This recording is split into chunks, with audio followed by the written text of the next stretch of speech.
Hello friends. मैं पुष्पराज धाकड़ एक बार फिर से हमारे YouTube channel PP nursing academy पर आपका स्वागत करता हूं। फ्रेंड्स, आज की क्लास में हम देखने वाले हैं, जैसा कि आप स्क्रीन पर सामने देख पा रहे हैं, कॉन्ट्रासेप्टिव मेथड्स। तो आपका फैमिली प्लानिंग में यूज होने वाला आप कैसे कैसे फैमिली प्लानिंग कर सकते हैं, वो सारा कुछ आज हम डिटेल में देखेंगे। तो स्टेप बाय स्टेप देखेंगे। तो पहले फर्स्टली हम देखते हैं कॉन्ट्रासेप्टिव मेथड्स होते क्या हैं।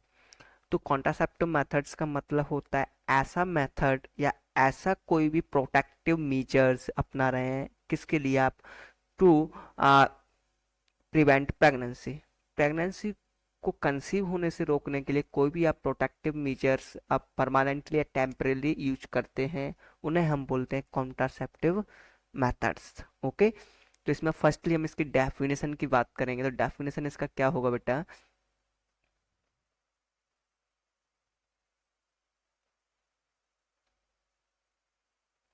ओके। तो इसकी फर्स्ट डेफिनेशन की बात करें तो डेफिनेशन क्या होगा?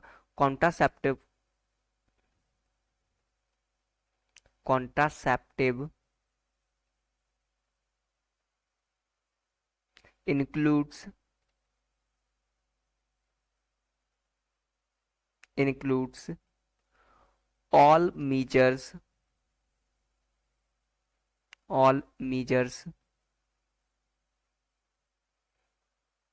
temporary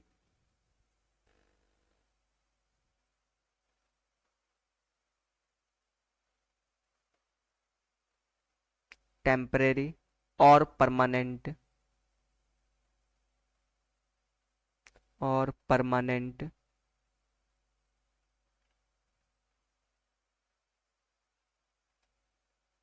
design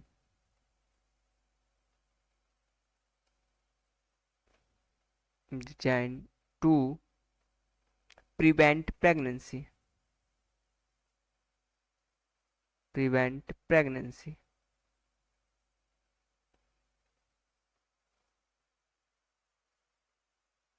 pregnancy due to coital act due to coital act coital act। Okay. ये है इसका सिंपल सा डेफिनेशन। कॉन्ट्रासेप्टिव्स क्या होते हैं? तो contraceptive includes all measures temporary और परमानेंट। कॉन्ट्रासेप्टिव सभी मेजर्स को इंक्लूड करता है कि जैसे कि आपका वो टेम्परेरी हो सकता है और परमानेंट। डिजाइन टू प्रिवेंट, इनको डिजाइन किया जाता है किस लिए? टू प्रिवेंट प्रेगनेंसी, प्रेगनेंसी को रोकने के लिए। कब? Due to coital act, coital act के दौरान प्रेगनेंसी कंसीव ना हो उसको रोकने के लिए जो मेथड्स या जो मेजर्स यूज किए जाते हैं, चाहे वो टेम्परेरी हो या परमानेंट हो, all are the known as contraceptive methods. Okay. अब इनकी कुछ क्वालिटीज होती हैं कि आपका कॉन्ट्रासेप्टिव मेथड्स के क्या क्या आइडियल क्वालिटीज होना चाहिए कॉन्ट्रासेप्टिव मेथड्स का। ओके। तो आप फर्स्टली यहाँ पे एडिंग करेंगे ideal qualities of contraceptive methods.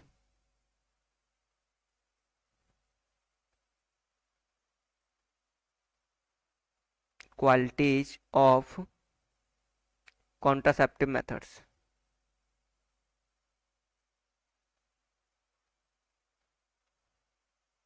जो आप कॉन्ट्रासेप्टिव्स यूज करेंगे उनकी क्या क्वालिटीज होनी चाहिए उसके अंदर, तो वो सारा कुछ इसके अंदर देखेंगे आप।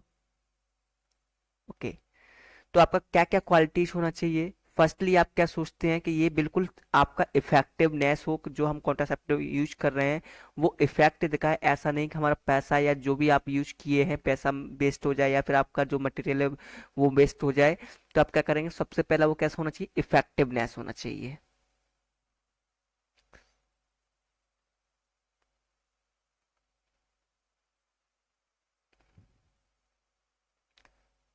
इफेक्टिवनेस।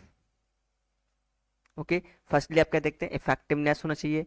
सेकंड, आप सबसे थॉट आता है आपके माइंड में, क्या इसको यूज करेंगे हम तो ये सेफ है हमारे लिए? कोई भी चीज अगर आप यूज करते हैं, मान लीजिए आप खाने से लेके कुछ भी यूज कर रहे हैं, कपड़ा भी पहनते हैं, उसके लिए सबसे पहले आप दूसरा प्रायोरिटी, एक तो इसका मटेरियल अच्छा होना चाहिए, ये कि ये आपका सेफ होना चाहिए।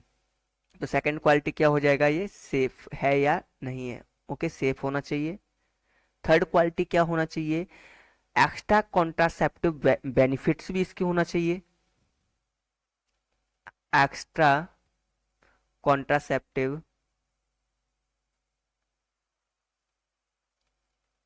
Contraceptive benefit.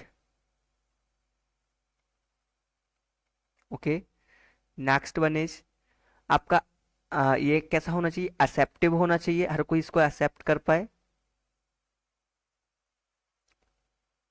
एक्सेप्टिव होना चाहिए। नेक्स्ट क्वालिटीज क्या होगी, चीप होना चाहिए, चीप। चीप कैसे होना चाहिए, दो तरीके से चीप होता है आपका, किस किस में, एक तो आप easy to carry,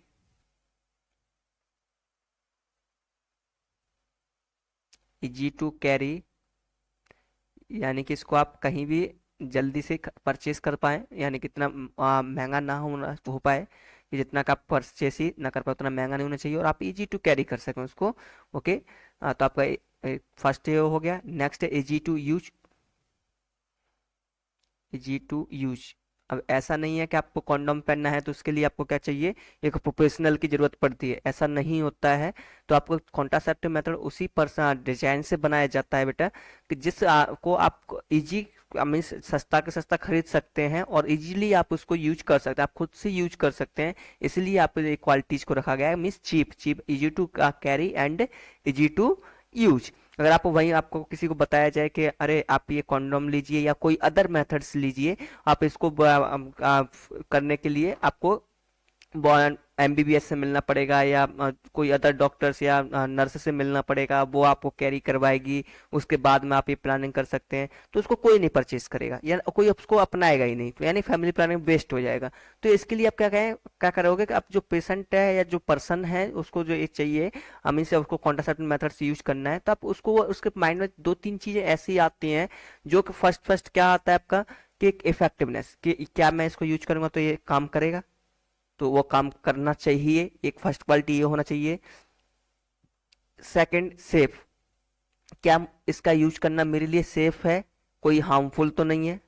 okay, next extra contraceptive benefits, third quality से आती है, क्या कोई भी पर्सन है, अगर हमारे इंडिया में देखा जाए तो सबसे ज्यादा ही होता है, कि क्या इसके अलावा मुझे कोई अदर बेनिफिट भी मिल रहा है इसके साथ में, यानी कि ये मुझे प्रेगनेंसी से तो कंसीव करेगा ही करेगा, बट इसके अलावा और कोई लाभ है इसको खरीदने का, तो बिल्कुल लाभ है, कॉन्ट्रासेप्टिव मेथड का बिल्कुल लाभ होता है। ये आपका इन्फेक्शन को प्रिवेंट करता है, ओके, एसटीडीज को प्रिवेंट करता है, ये सब इसके क्या है, अदर बेनिफिट्स हैं। ओके, नेक्स्ट एक्सेप्टिव होना चाहिए, हर कोई इसको एक्सेप्ट कर पाए। नेक्स्ट चीप होना चाहिए, चीप में जैसे कि आपका इजी टू कैरी होना चाहिए एंड इजी टू यूज होना चाहिए। नेक्स्ट है रिवर्सिबल, और ये कैसा होना चाहिए, रिवर्सिबल। लास्ट क्वालिटी क्या होगी आपकी, रिवर्सिबल होना चाहिए। अब आप सारा पॉइंट समझ में आ रहा होगा, अब आप ये सोच रहे होंगे कि इसकी इफेक्टिवनेस सबसे मोस्ट काम आती है आपकी, क्या इफेक्टिवनेस, ये वाला, कि इफेक्टिवनेस कैसे पता करते हैं कॉन्ट्रासेप्टिव मेथड्स की, कि आपको कौन सा कॉन्ट्रासेप्टिव मेथड यूज करना चाहिए और किस टाइम पर कौन सा करना चाहिए, according to time, according your need, कैसा कॉन्ट्रासेप्टिव मेथड्स यूज करना चाहिए, उसका आप कैसे पता कराओगे। क्या आपको पता है कि ये कितना प्रेगनेंसी को प्रोटेक्ट करता है, फीमेल कॉन्डोम कितना करता है, आपका मेल कॉन्डोम कितना करता है, ट्यूबेक्टोमी कितना करता है, बैसेक्टोमी कितना करता है, ओरल पिल्स कितना करता है, नहीं पता है।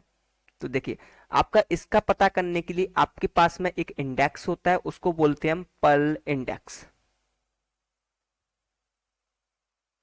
Pearl index. इससे आप कॉन्ट्रासेप्टिव मेथड्स की, सभी कॉन्ट्रासेप्टिव मेथड्स की क्या निकाल सकते हैं, पर्ल इंडेक्स निकाल सकते हैं। ओके, तो वही आगे पढ़ेंगे, अभी आप यहां तक का स्क्रीनशॉट ले सकते हैं, जो भी स्क्रीनशॉट लेना चाहता है। ओके, अब हम नेक्स्ट चलते हैं आपका पर्ल इंडेक्स पर, कि पर्ल इंडेक्स क्या होता है। नेक्स्ट हेडिंग डालेंगे हम Perl index.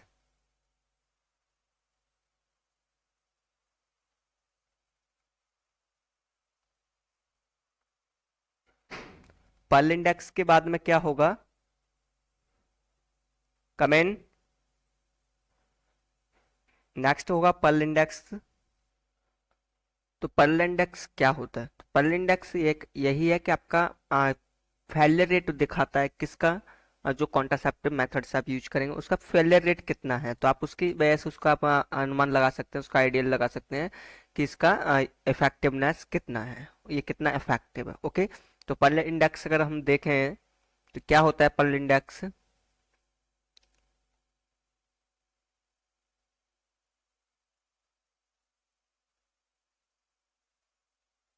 Pearl index is a method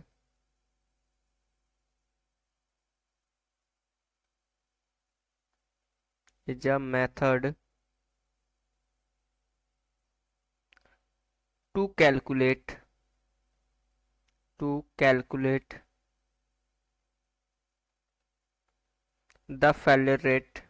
the failure rate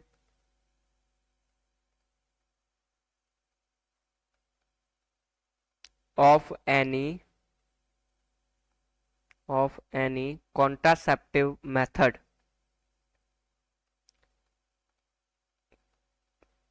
contraceptive method।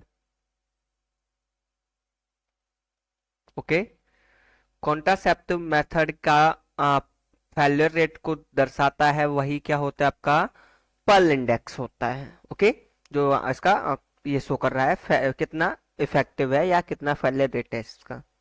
इसका एक फॉर्मूला रहता है बेटा निकालने के लिए। बेटा पर्ल इंडेक्स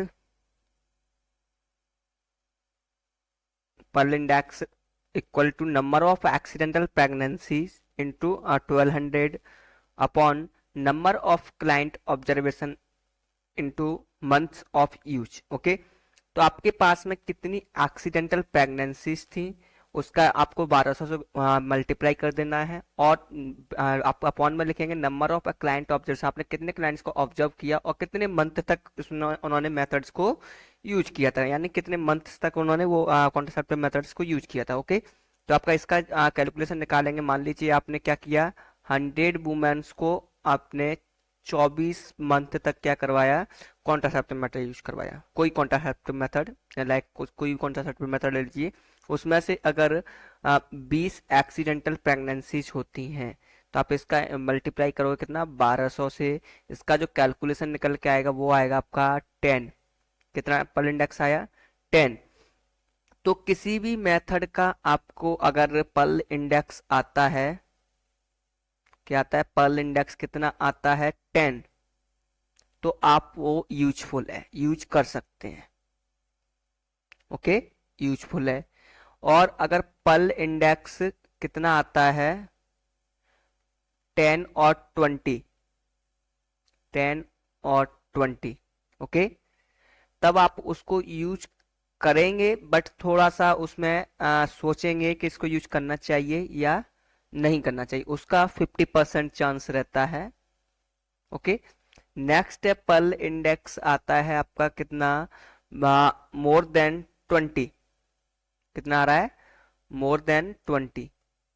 और मोर देन 20 आता है तब, तो आपके पास में बिल्कुल कुछ ना हो, क्या है, आपके पास बिल्कुल कोई मेथड्स यूज नहीं हो, तब वो मेथड आपको यूज करना है। ओके, कितना, अगर 20 से ज्यादा पर्ल इंडेक्स आता है, इसका फेलियर रेट कितना आता है 20 से ज्यादा, तब आपके पास में बिल्कुल कोई भी मेथड्स ना हो, तब आपको ये मेथड यूज करना है, नहीं तो नहीं करना है। ओके, तो पर्ल इंडेक्स समझ में आया आपको, कि आपका पर्ल इंडेक्स के फेलियर रेट दिखाता है कोई सी भी कॉन्ट्रासेप्टिव मेथड्स की, इसका ये फॉर्मूला रहता है, और आपका ऐसे ऐसे आप कैलकुलेट करके किसी भी कॉन्ट्रासेप्टिव मेथड का पर्ल इंडेक्स निकाल सकते हैं।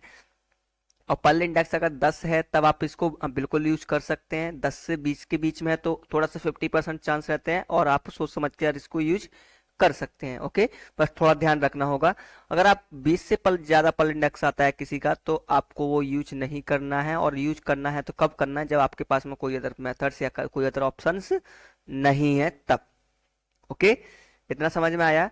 अब मैं आपको हर एक जो मोस्टली कॉन्ट्रासेप्टिव मेथड्स हैं उनका सबका पर्ल इंडेक्स यहाँ पे नोट डाउन कराऊंगा कि किसका कितना पर्ल इंडेक्स है, तो आप खुद से देख पाएंगे कि आपके लिए कौन सा कॉन्ट्रासेप्टिव मेथड इफेक्टिव है या सेफ है। ओके, आगे और डिटेल में पढ़ेंगे, सारा कॉन्ट्रासेप्टिव मेथड्स पढ़ेंगे, बट सबसे पहले आप इसका पर्ल इंडेक्स के बारे में देखेंगे। ओके, तो जल्दी से स्क्रीनशॉट ले लें।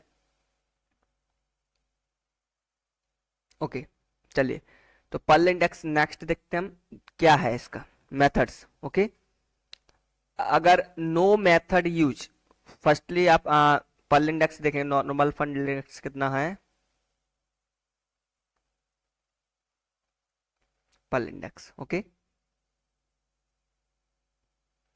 अगर कोई मेथड कोई यूज नहीं करता है, no method use,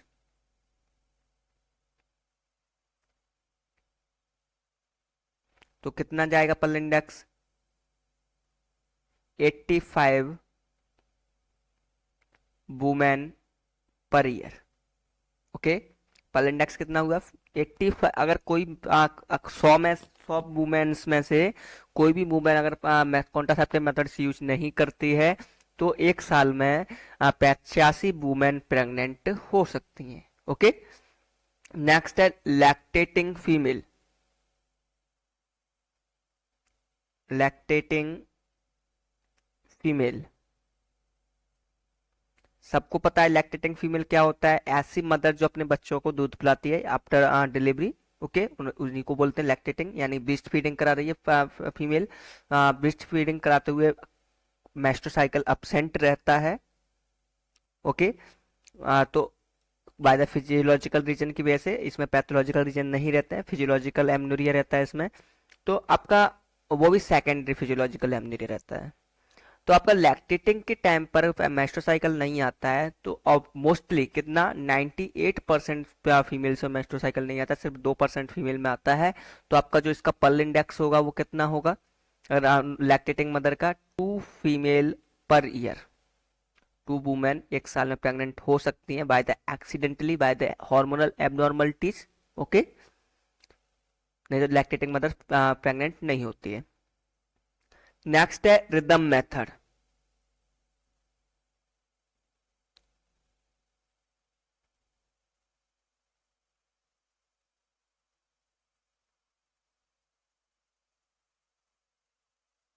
okay, rhythm method, तो रिदम मेथड का पर्ल इंडेक्स होता है या फेलियर रेट होता है कितना, आपका 25 वुमेन पर ईयर। अगर रिदम मेथड्स आप यूज अपनाते हैं तो वो किसमें से कितना आप फीमेल्स प्रेग्नेंट हो सकती हैं, 25 फीमेल्स। ओके,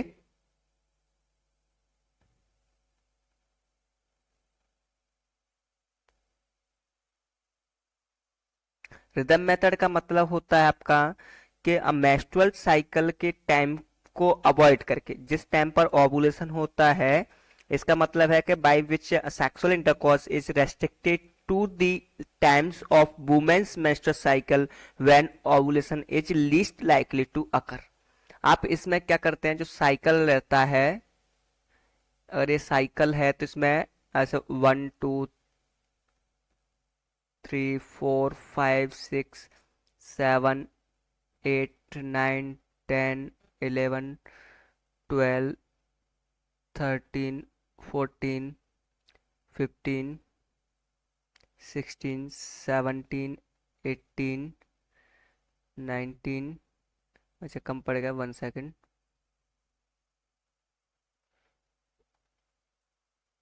20 21 22 23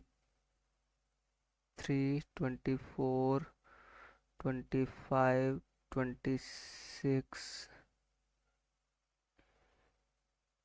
27 28, 1 2 3 4 5, ये जो साइकिल है। ओके, इसमें आपका आपका जो मेंस्ट्रुअल पीरियड रहता है आपका, जैसे मान लीजिए किसी फीमेल को कितना 1 तारीख को मेंस्ट्रुअल साइकिल आता है, 1 तारीख को फिक्स है उसका मेंस्ट्रुअल साइकिल, तो आप इसमें क्या करते हैं, सेफ पीरियड और अनसेफ पीरियड निकालते हैं। तो इसके बैक 14 दिन पर क्या होता है, एवुलेशन होता है। कब होता है, 14 दिन पर। तो 14 दिन क्या है इसका बैक आपका,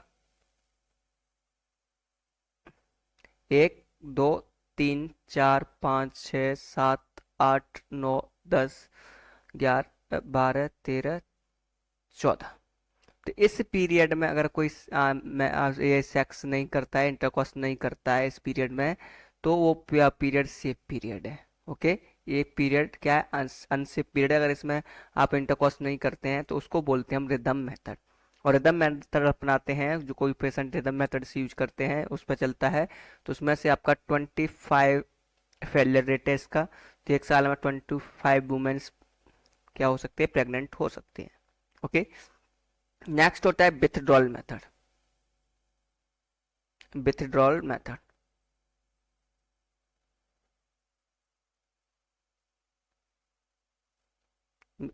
विथड्रॉ इसका रिदम का मतलब ये है कि ओवुलेशन के टाइम पे इंटरकॉर्स नहीं करना है, बस वो मेथड होता है। ओके, इसमें आप किसी आर्टिफिशियली किसी का यूज नहीं करते हैं, नेचुरली है। वही सेम विथड्रॉल मेथड है। तो विथड्रॉल मेथड का पल इंडेक्स आपका 27 वुमेन पर ईयर। इसमें क्या करता है पेशेंट के आप स्पर्म को वजाइना के अंदर एजैकुलेट नहीं करता है, वो बाहर एजैकुलेट करने की कोशिश करता है at the time of ejaculation. उसको बोलते हैं विथड्रॉल मेथड। तो इसमें से कम 27 बार आपका 27 एक्सीडेंट हो सकता है, यानी 27 वुमेन यहाँ प्रेग्नेंट हो सकती है। तो इसका जो फेलियर रेट है कितना है, 27 है। ओके, 100 में से। नेक्स्ट है female male condom. Male condom, male condom का पर्ल इंडेक्स है बेटा 15। 15 वुमेन पर ईयर। 100 वुमेन में से 100 वुमेन इसको यूज करती हैं, सॉरी 100 मेल यूज करते हैं मेल कॉन्डम्स को। तो उनकी जो वाइफ है वो 100 में से 15 क्या हो सकती हैं, प्रेग्नेंट हो सकती हैं। जिसका फेलियर रेट कितना है, 15 है। नेक्स्ट है बेटा फीमेल कॉन्डम। फीमेल कॉन्डम, तो फीमेल कॉन्डोम में आपका इसका जो पर्ल इंडेक्स आएगा वो है 21 वुमेन पर ईयर। यानी 100 में से अगर कोई फीमेल 100 भी फीमेल्स मेल ये फीमेल कॉन्डोम यूज कर रही हैं, तो उनमें से उनके चांस हैं कि 21 फीमेल प्रेग्नेंट हो सकती हैं एक साल के अंदर। Okay, next diaphragm.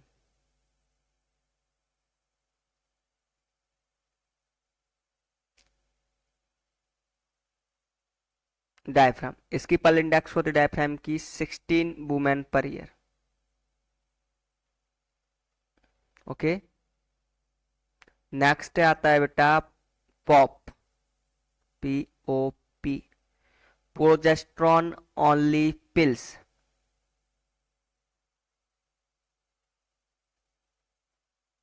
Progesterone only pills, इसकी जो पर्ल इंडेक्स है बेटा वो कितना है, 10। 10 women per year. Okay, next बेटा आता है आपका डंपा।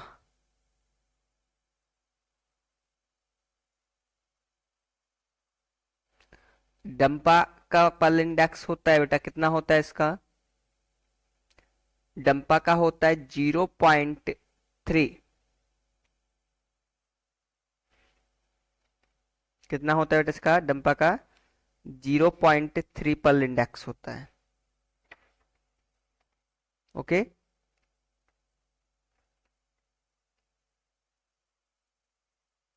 0.3। डंपा जो है आपका दो फॉर्म में आता है। एक आपका आता है 150 mg में,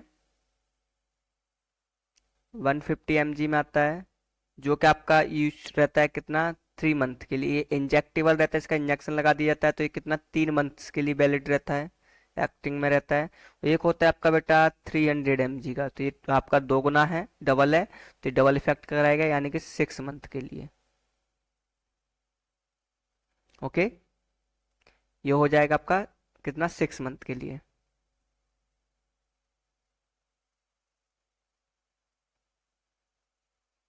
नेक्स्ट अदर कॉन्ट्रासेप्टिव मेथड की बात करें तो कॉपर टी।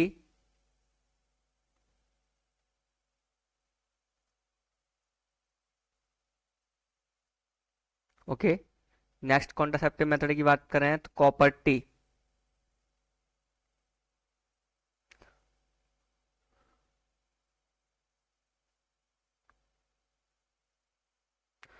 कॉपर टी का पर्ल इंडेक्स जो है वो कितना रहता है बेटा? 0.8 women per year. Okay, next है बेटा एलएनजी। एलएनजी का पर्ल इंडेक्स कितना है? 0.1 वुमेन पर ईयर। 100 में से बात कर रहे हैं सभी की। नेक्स्ट है ओसीपी। ओसीपी की जो पर्ल इंडेक्स है वो होती है बेटा 0.1 सेम।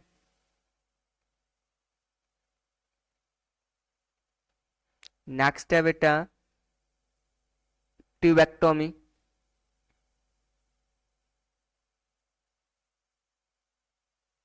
इसकी जो पर्ल इंडेक्स होती है वो होती है आपका 0.15 वुमेन पर ईयर। नेक्स्ट है वैसेक्टोमी। ट्यूबेक्टोमी और वैसेक्टोमी में दोनों ही सेम होता है 0.15। ओके, लास्ट आता है बेटा इम्प्लानॉन।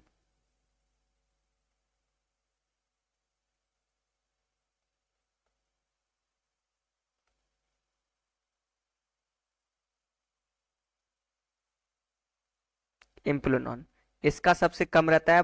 बेस्ट इफेक्टिव मेथड कौन सा होता है? वो होता है बेटा इम्प्लानॉन, 0.01 वुमेन पर ईयर। अगर आपसे पूछा जाए मोस्ट इफेक्टिवनेस मेथड या मोस्ट इफेक्टिव मेथड कौन सा है या बेस्ट कॉन्ट्रासेप्टिव मेथड कौन सा है, वो होता है बेटा इम्प्लानॉन। ओके, और इन सब की पर्ल इंडेक्स कभी कभी इनमें किसी न किसी की आपके एग्जाम में पूछ ली जाती है, तो वो आप उसके लिए ये याद रखना कि किसका कितना पर्ल इंडेक्स होता है। ओके, तो यहाँ पे आपके सारे मेथड्स का कैलकुलेशन है कि कौन सा मेथड कितना इफेक्टिवनेस हो सकता है, आप अपने अकॉर्डिंग यहाँ से चूज कर सकते हैं। ओके, तो आगे की बात करेंगे हम, तो इसमें आगे देखे जाएंगे मेथड्स क्या होते हैं और कितने कितने टाइप्स का होता है। तो आप कुछ थोड़ा सा इसी में हम बात कर रहे हैं तो एक इनफर्टिलिटी की बात कर लेते हैं कि इनफर्टिलिटी क्या होता है। उसके बाद अगली क्लास में हम बात करेंगे कॉन्ट्रासेप्टिव मेथड्स की, कि कितने टाइप्स के कॉन्ट्रासेप्टिव मेथड्स होते हैं। ओके, तो आप स्क्रीनशॉट ले लें इसका, पर्ल इंडेक्स का। ओके, देन हम चलते हैं आप इनफर्टिलिटी की तरफ।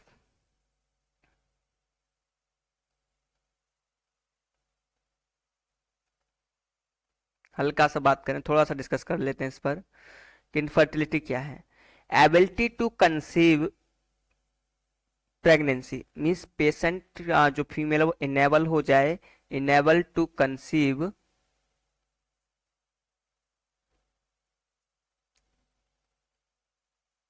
inability to conceive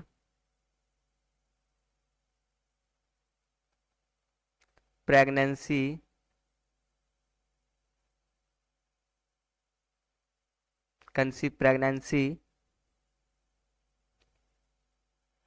after regular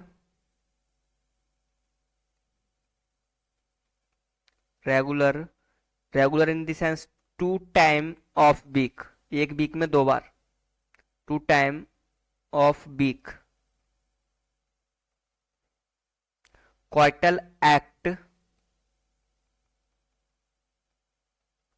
coital act for more than 1 year, more than 1 year without using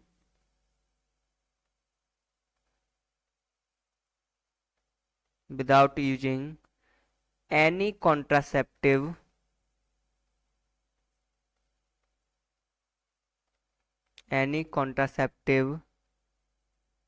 methods।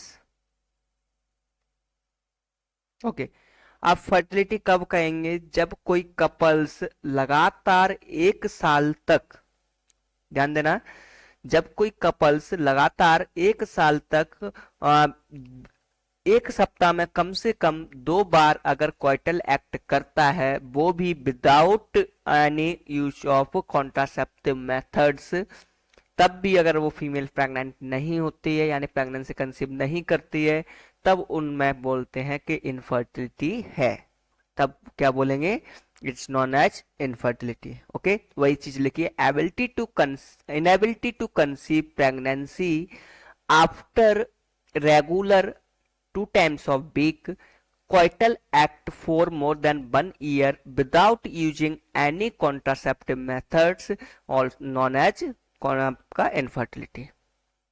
Okay, अब आपको मैं इनफर्टिलिटी के कुछ रीजंस हो सकते हैं, या फिर आप बात करें हम मेल्स के बारे में थोड़ा सा, तो सीमन का एनालिसिस देखें हम। सीमन का एनालिसिस किया जाए तो क्या क्या रहता है उसमें।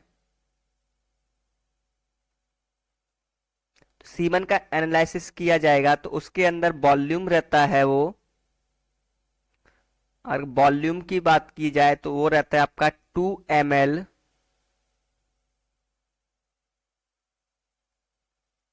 और मोर, और ज्यादा कितना हो सकता है, 4.5 ml मैक्सिमम, ये मिनिमम। ओके, 2 से 4.5 ml तक ये होता है।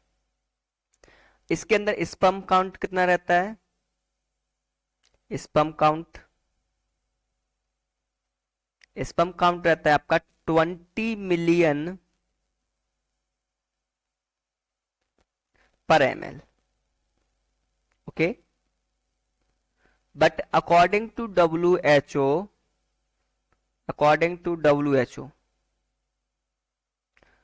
15 मिलियन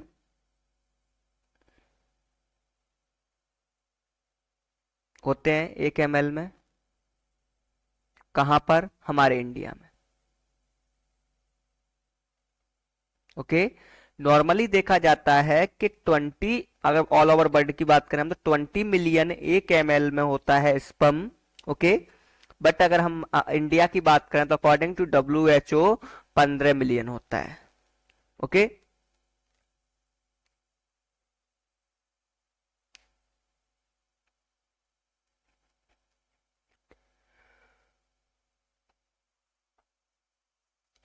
नेक्स्ट आता है बेटा इसका मोर्टेलिटी कितना रहता है। मोर्टेलिटी की बात करें,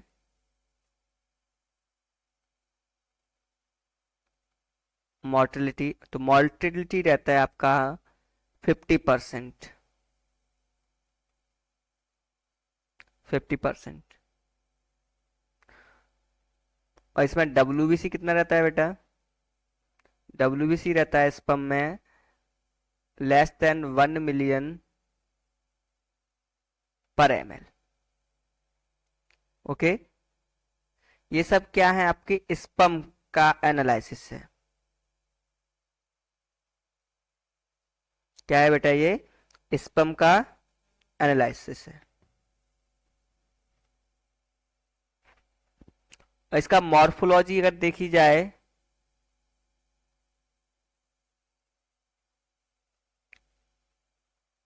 मॉर्फोलॉजी तो आपका 30% स्पर्म कैसे होते हैं, नॉर्मल होते हैं। ओके, मॉर्फोलॉजी में की बात करें तो हम कितना, 30% स्पर्म क्या होते हैं, नॉर्मल।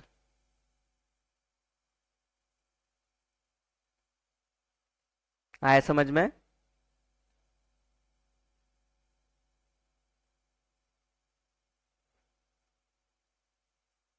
ओके, नेक्स्ट अब हम बात करेंगे आपका कुछ एबनॉर्मलिटीज के बारे में और कुछ नॉर्मलिटीज, क्या क्या नॉर्मल रहता है स्पर्म काउंट्स के बारे में, कि कब आप एबनॉर्मल बोल सकते हैं।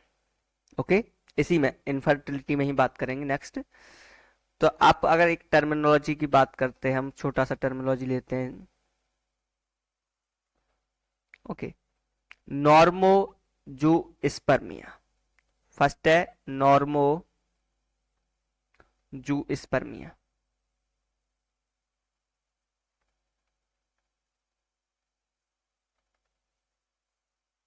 Okay,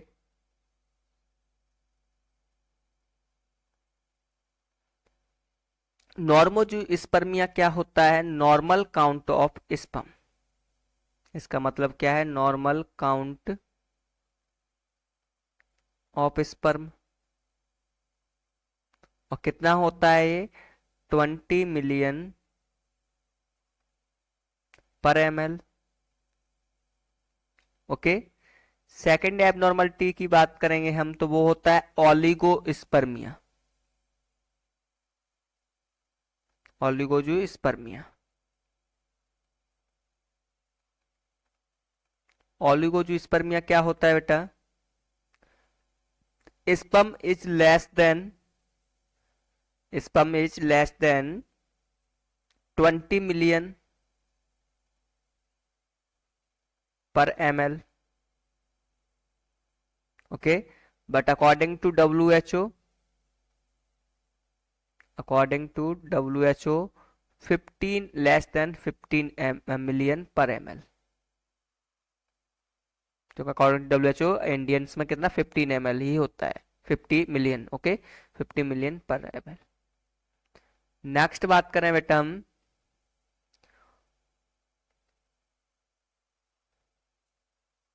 azoospermia.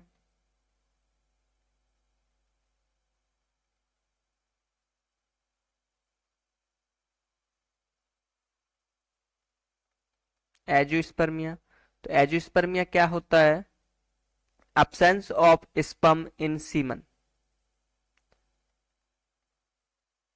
absence of sperm in semen। Okay. इसमें सीमन तो प्रेजेंट रहता है बट उसके अंदर स्पर्म प्रेजेंट नहीं रहता है, तो इसमें वट फ्लूइड प्रेजेंट, यानी सीमन प्रेजेंट रहेगा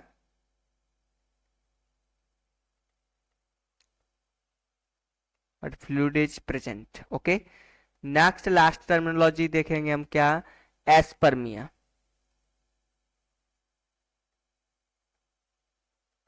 एस्पर्मिया, it means absence of semen।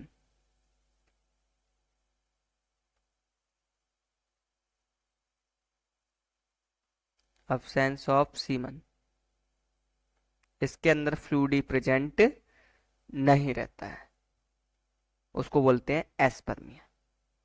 Next class में बेटा बात करेंगे हम आपका कॉन्ट्रासेप्टिव मेथड्स की, कितने टाइप्स का कॉन्ट्रासेप्टिव मेथड्स होता है, क्या क्या यूजेस हैं, वो सारा कुछ इन डिटेल्स में हम बात करेंगे नेक्स्ट क्लास में।